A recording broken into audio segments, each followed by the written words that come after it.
Hello दोस्तों, सीडरस IT में आपका स्वागत है। मैं हूं सुमित और आज हम इस टॉपिक को बिल्कुल आसान और प्रैक्टिकल तरीके से समझेंगे, जो कि है पास स्टेटमेंट और एसर्ट कीवर्ड। ठीक, ये दो बहुत ही महत्वपूर्ण टॉपिक है हमारे पाइथन के अंदर। ठीक, तो देखते हैं। चलिए स्टार्ट करते हैं बिना टाइम वेस्ट किए हुए। तो पास स्टेटमेंट क्या कहता है? ये कहता है कि पाइथन प्रोग्रामिंग में पास स्टेटमेंट एक नल नल मतलब होता है एम्प्टी, खाली। ठीक, एक नल स्टेटमेंट है। ठीक है। अब मतलब कि जो पाइथन प्रोग्रामिंग में जो पास स्टेटमेंट होता है, ये एक एम्प्टी स्टेटमेंट होता है, खाली स्टेटमेंट होता है, जिसके अंदर कुछ भी नहीं होता। ठीक है ना?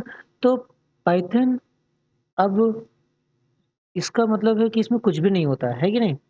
तो क्या हम इसकी जगह पे फिर कमेंट्स लगा सकते हैं? क्योंकि जब हम किसी भी वर्ड के आगे पहले स्टार्टिंग में जब कमेंट लगा देते हैं, तो वो भी तो उसको इग्नोर करता है। उसको जो वो भी तो एग्ज़ीक्यूट नहीं होता, मतलब कि वो भी तो कुछ नहीं कर रहा है। ठीक है?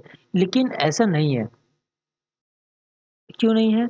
देखिए, क्योंकि पाइथन एक कमेंट और पास कीवर्ड के बीच यह डिफरेंस है कि इंटरप्रेटर मतलब कि कंपाइलर कमेंट्स को पूरी तरह से इग्नोर कर देता है ना? मतलब कि जो भी कमेंट के अंदर लिखा होगा उसको वो पढ़ेगा तक नहीं कि क्या लिखा है, क्या नहीं लिखा है। बस उसको दिखा कि अच्छा हैशटैग यहाँ पे लिखा है, चलो हटाओ इस लाइन को, दूसरी लाइन पे आओ।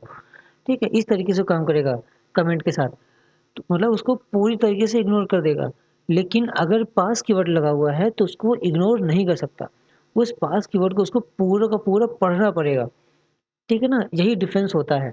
हाँ, हालाँकि आपको ऐसा लग सकता है कि कमेंट और पास एक ही हों, लेकिन वो एक ही नहीं होता है। उसके अंदर जो लॉजिकल जो स्ट्रक्चर होते हैं, जो मेथड होता है वो अलग-अलग होता है। ठीक?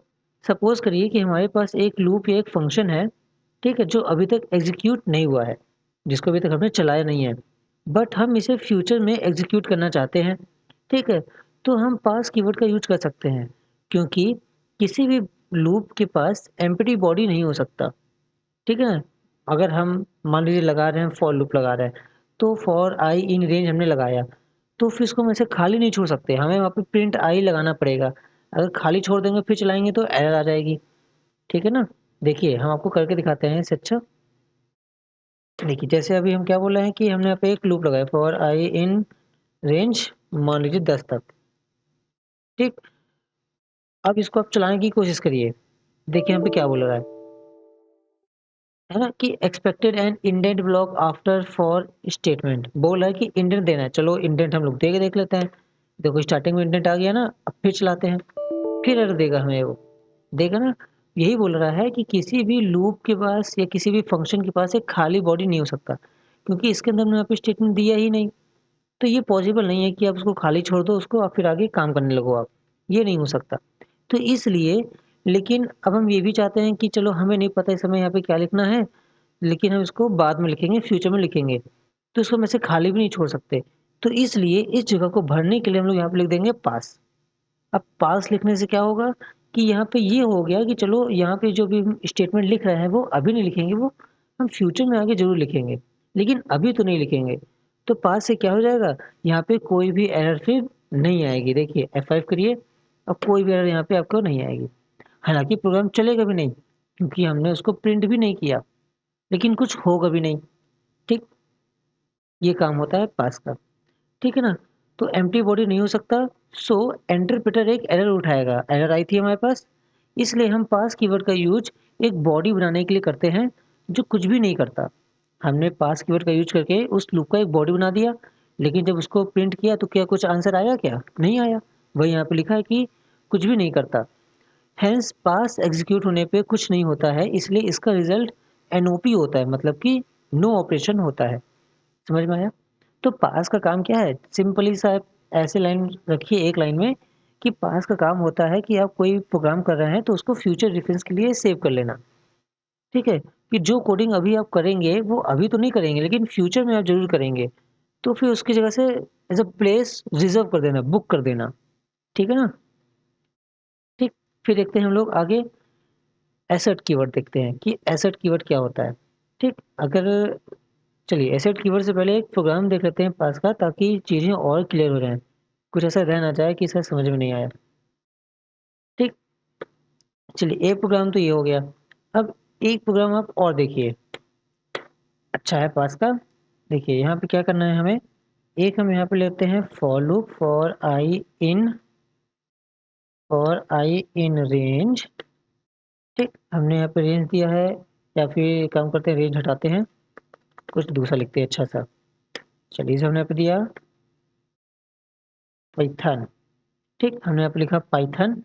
कंडीशन लगाते हैं यहाँ पे, कंडीशन क्या लगा दें कि if I double equal to, हमारी अगर आई की वैल्यू जो है पाइथन में एच के बराबर होती है, तो जैसे ही एच के बराबर हो जाएगा तो प्रोग्राम हमारे यहाँ पे पास हो जाएगा। ना हमें ब्रेक करना है, ना हमें कंटिन्यू करना है, हमें कुछ भी नहीं करना है। ठीक, हम हाँ ये भी हो सकता है कि हम ब्रेक कंटिन्यू यहाँ पे यूज करें, लेकिन हमें अभी नहीं करना, हम बाद में करेंगे। तो बाद के लिए यहाँ पे इसको खाली नहीं छोड़ सकते है ना, तो यहाँ पे कुछ ना कुछ हमें भरना पड़ेगा। तो वो भरने के लिए यहाँ पे हम लोग लिख देंगे पास। ठीक, और एक मैसेज भी डाल सकते हैं ताकि पता तो चले कि हाँ ये चल रहा है कि नहीं चल रहा है। यहाँ पे डाल देंगे कि this is a pass block. ठीक, एक हमने यहाँ पे मैसेज डाल दिया ताकि हमें पता चल जाए कि ये पास ब्लॉक है। ठीक, और फिर आप एल्स के अंदर मैसेज को प्रिंट कर सकते हैं या फिर डायरेक्ट कर सकते हैं बिना एल्स के भी। ठीक है, यहाँ पे मैसेज डालते हैं, एक मैसेज कि करंट लेटर इज,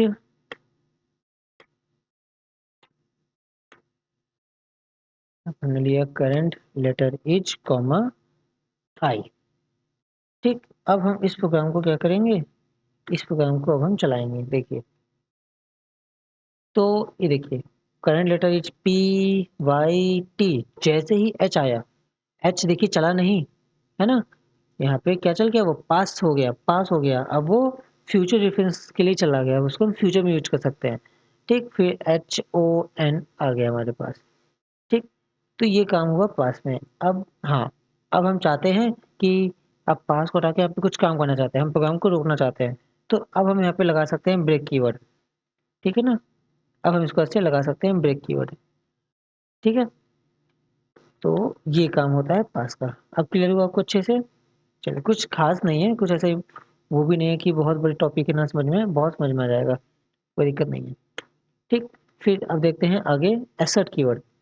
देखिए, assert in Python is a statement is used to check a condition. Assert क्या है, पाइथन में एक स्टेटमेंट होता है जिसका काम किसी कंडीशन को चेक करना होता है। जैसे इफ है हमारे पास कंडीशन को चेक करने के लिए, इसी प्रकार से हमारे पास एसर्ट है कंडीशन को चेक करने के लिए। लेकिन and if the condition is false, it raises an error, that is assertion error, and stops the program। अब डिफरेंस क्या हुआ कि अगर हमारे यहाँ पे कंडीशन फॉल्स होती है एसर्ट की, तो यहाँ पे पाइथन एक एरर रेज कर देगा जिसका नाम होगा एसरेशन एरर। लेकिन अगर जब इफ के अंदर जब कंडीशन फॉल्स होती थी तो कोई एरर नहीं आती थी, बस प्रोग्राम रुक जाता था, एरर नहीं आती थी। लेकिन एसर्ट जब यूज करेंगे तो यहाँ पे एक एरर आएगी। ठीक, जिसको हम लोग बोलेंगे एसरेशन error.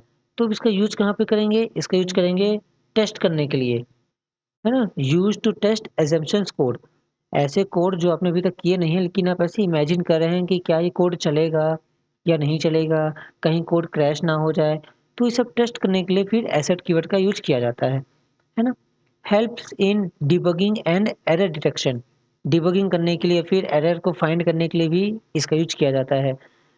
Stop execution if condition is false, condition के फॉल्स होने पे एग्जीक्यूशन यहाँ पे रुक जाएगा। And mostly use during development, और जब प्रोग्राम जब डेवलपमेंट फेज के टाइम होता है तो सबसे ज़्यादा इसको यूज किया जाता है। ठीक, टेस्टिंग के टाइम यूज करेंगे, लेकिन जब फाइनल प्रोडक्ट बन जाएगा तब इसका यूज नहीं करेंगे, है ना, not in final production code. Testing के टाइम इसको किया जाता है। अब इसको कैसे लिखेंगे, कैसे लगाएंगे, देखिए सिंटैक्स देखिए कि लिखेंगे assert, जैसे if लगाते हैं, फिर देंगे कंडीशन, फिर कॉमा, फिर हमारा एक एरर मैसेज। ठीक, एग्जांपल देखिए, तो हमने यहाँ पे एक वेरिएबल लिया x इक्वल टू 5। अब हम यहाँ पे कंडीशन चेक कर रहे हैं कि क्या assert x ग्रेटर देन 0 है ना, ये हमने यहाँ पे क्या लगाया है, assert लगाया हुआ है। दूसरा एग्जांपल देखिए, एक हमने यहाँ पे वैल्यू दी है x equal to -1। Condition check कर रहे हैं कि assert कि क्या x की वैल्यू 0 से बड़ी है, नहीं है, कंडीशन फॉल्स हुई, तो यहाँ पे एक मैसेज आ जाएगा कि वैल्यू मस्ट बी पॉजिटिव, है ना? फिर तीसरा एग्जांपल, ए की वैल्यू 4 लिया, बी की वैल्यू 0 लिया, कंडीशन चेक कर रहे हैं, है ना? इसको प्रोग्राम आपको करके दिखाते हैं डायरेक्ट, आपको ज़्यादा समझ में आ जाएगा। देखिए, थ्योरी से ज़्यादा अच्छा होता है कि प्रैक्टिकल करके दिखा दो, तो उसे कोई भूलता नहीं है, ज़्यादा अच्छे से समझ में आता है। देखिए, एसेट क्या बोल रहा है? मान लीजिए हम 2 नंबर को डिवाइड करना चाहते हैं, ठीक? तो हमने यहाँ पे लिया पहला नंबर जिसकी वैल्यू हुई मान लीजिए 15 और दूसरा नंबर जिसकी वैल्यू हुई 2, ठीक है? अब आपको पता है कि P बटे Q में जो भी फ्रैक्शनल नंबर्स आते हैं, दोनों इंटीजर होने चाहिए और B की वैल्यू कभी भी 0 नहीं होनी चाहिए। अगर वो 0 हो जाएगा तो पाइथन उसको सपोर्ट नहीं करेगा। देखिए कि print A divided by B, अभी तो इसका आउटपुट आ जाएगा हमारे पास, कोई दिक्कत नहीं है। देखिए 7.5, लेकिन अगर आपने यहाँ पे B की वैल्यू करी 0, तब फिर आउटपुट नहीं आएगा, तब एरर आ जाएगी हमारे पास, 0 डिवीजन एरर, है ना? कि किसी भी नंबर को आप 0 से डिवाइड नहीं कर सकते, ठीक? तो हम यही चाहते हैं कि डिवाइड होने से पहले नंबर चेक हम कर लें कि क्या नंबर ऐसा तो नहीं है कि वो 0 हो गया हो, है ना? नंबर को हम चेक कर लें। तो इसी चीज़ को चेक करने के लिए हम लोग यहाँ पे एसेट कीवर्ड को लगाएँगे, ठीक? कैसे लगाएँगे देखिए, तो हमने यहाँ पे क्या लिया है, 2 नंबर लिया है A और B, ठीक? प्रिंट करने से पहले यहाँ पे क्या करेंगे, हम चेक करेंगे कि एसर्ट लगाया हमने, एसर्ट क्या B की वैल्यू ग्रेटर देन 2 है? 2 है या फिर 1 है? कम से कम 1 होनी चाहिए, 0 नहीं होनी चाहिए बस। 1 हो, 2 हो, 3 हो, कोई दिक्कत नहीं है, बस 0 ना हो, ठीक? नॉन 0 होना चाहिए, ठीक? अगर कंडीशन फॉल्स होती है, तो एक यहाँ पे मैसेज आ जाएगा और मैसेज आ जाएगा कि वैल्यू कैन नॉट बी 0, ये मैसेज हमारे पास आ जाएगा। अगर फॉल्स होती है तो आएगा, अगर ट्रू होती है तो नहीं आएगा। देखिए F5 करिए, आंसर आ गया। क्यों? क्योंकि अभी B की वैल्यू कितनी है, 2 है ना? अब यहाँ पे क्या करेंगे, B की वैल्यू करिए 0। अब देखिए, अब यहाँ पे कौन सी एरर आ गई, एसरेशन एरर। लेकिन जब हमने एसेट नहीं यूज किया था तो क्या आया था, 0 डिवीजन एरर आई थी, लेकिन हमने यहाँ पे खुद की एरर यहाँ पे जनरेट की, ठीक? बोल रहा है कि वैल्यू कैन नॉट बी 0, है ना? बता रहा है ना यहाँ पे हमें कि वैल्यू जो है 0 नहीं हो सकता, ठीक? ये काम होता है। और देखिए दूसरा प्रोग्राम कैसे कर सकते हैं इसके अंदर, कि अगर हम 2 नंबर को प्लस कर रहे हैं, ठीक है? तो ये भी चेक कर सकते हैं कि क्या नंबर 0 तो नहीं है, या माइनस कर रहे हैं, तो ये भी चेक कर सकते हैं कि क्या नंबर माइनस में तो नहीं जा रहा है ना? किसी भी प्रकार की कंडीशन आपको चेक करनी है, तो यहाँ पे आप उसको चेक कर सकते हैं, ठीक? बस उसको आपको एसेट के अंदर रखना होगा, ठीक? एक बढ़िया सा प्रोग्राम करते हैं। देखिए, प्रोग्राम लिखते हैं कि programmes that only allow only the batch all hot food to be dispatched, else rejects whole batch, ठीक है? जितने भी हैं प्रोग्राम हमें फाइंड करना है जो कि सारे के सारे हॉट फूड को अलाउ करता है, ठीक? नहीं तो अगर कोई भी फूड ठंडा हुआ तो पूरी की पूरी बैच यहाँ पे जो है क्या हो जाएगी, रिजेक्ट हो जाएगी, ठीक? तो हमें यहाँ पे ध्यान देना है कि जितने भी फूड के पैकेट्स जा रहे हैं वो सब के सब गर्म होने चाहिए। अगर 10 जा रहे हैं तो 10 के 10 गर्म होने चाहिए। अगर एक भी ठंडा हुआ तो पूरी की पूरी बैच वहाँ पे रिजेक्ट हो जाएगी, ठीक? तो चलिए प्रोग्राम को स्टार्ट करते हैं। तो हमने यहाँ पे क्या किया, एक यहाँ पे हम लोग बैच बनाते हैं। तो बैच इज इक्वल टू, मान लीजिए एक फूड का टेम्परेचर यहाँ पे 40 डिग्री है, दूसरे का 26 है, तीसरे का मान लीजिए 39 है, चौथे का लेट करिए 30 है, 25, 30 और 21 ऐसे करके यहाँ पे दिया गया है, ठीक है? फिर अब यहाँ पे हम लोग जो है कट यूज करेंगे। कट मतलब टेम्परेचर कट, है ना, कि कितना होना चाहिए यहाँ पे। तो मान लीजिए हमने लिया C इक्वल टू 26, कि किसी भी फूड का टेम्परेचर 26 से नीचे नहीं होना चाहिए, ठीक। या फिर ये भी चेक कर सकते हैं कि किसी भी फूड का टेम्परेचर 26 से ज़्यादा नहीं होना चाहिए, ज़्यादा हॉट भी नहीं होना चाहिए, ज़्यादा कोल्ड भी नहीं होना चाहिए, दोनों चेक कर सकते हैं, वो आपके ऊपर डिपेंड करता है, ठीक। तो यहाँ पे लगाते हैं for I in batch, batch के अंदर लगाएंगे, ठीक। डालेंगे मैसेज एसर्ट कि I greater than equal to how much, see, ठीक है ना, सी। अब सी भी कर सकते हैं या फिर लिख सकते हैं डायरेक्ट हम लोग क्या 26, हमारे ऊपर डिपेंड करता है, सी। तो अगर वैल्यू कंडीशन हुई फॉल्स हुई तो यहाँ पे एक मैसेज डाल देंगे बैच इज रिजेक्टेड, यहाँ पे हमने डाल दिया मैसेज कि बैच इज रिजेक्टेड, ठीक है। किसी के भी फूड का टेम्परेचर 26 से ज़्यादा नहीं होना चाहिए, अभी हम लोग यहाँ पे चेक कर रहे हैं, ठीक। अगर ऐसा होता है तो बैच हमारी यहाँ पे क्या हो जाएगी, रिजेक्ट हो जाएगी। एंड प्रिंट मैसेज, और मैसेज को प्रिंट कर देंगे, क्या कर देंगे कि सी कॉमा इज ओके। चलिए सेव किया और हमने इसको रन किया। देखिए एक सेकंड एक सेकंड एक सेकंड, सी नहीं सी नहीं, यहाँ पे हम लेंगे आई। ये देखिए 40 is okay, 26 is okay, 39 is okay, 30 is okay.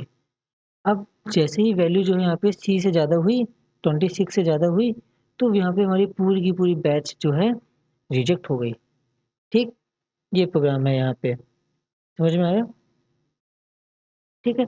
तो ये था प्रोग्राम आज की वीडियो में, जहाँ पे हमने आज देखा है कि पास क्या होता है और एसेट क्या होता है। एक लाइन में फिर से समझ लीजिए कि पास का काम होता है किसी भी वैल्यू को फ्यूचर रेफरेंस के लिए रिजर्व कर देना, उसको छोड़ देना, ताकि उस पे हम बाद में काम कर पाएँ। और एसेट का काम होता है कंडीशन चेक करना और कंडीशन के फॉल्स हो जाने पे एरर को रेज़ कर देना, ठीक। यही इसका टोटल काम है, यही इसके प्रोग्राम में से किए जाते हैं, ठीक। आगे आने वाले समय में हम इसी प्रोग्राम्स को जितने भी हम करा रहे हैं लेक्चर नंबर 1 से अभी तक, ये तो बेसिक चल रहे हैं, ठीक है ना। जब अभी आगे और पढ़ेंगे, जब अभी सीरीज जो चल रही है पाइथन की फुल सीरीज, उसमें फिर हम ये सारे प्रोग्राम्स को एडवांस लेवल पे भी देखेंगे, ठीक है। तो वहाँ पे आपकी सारे के सारे कंसेप्ट जितने भी हमने पढ़ाए हैं सब के सब वहाँ पे यूज़ हो जाएगा, ठीक है। तो मिलते हैं अगले लेक्चर में एक नए टॉपिक के साथ, तब तक आप लोग पढ़ते रहिए, keep studying and keep growing. See you in the next lecture.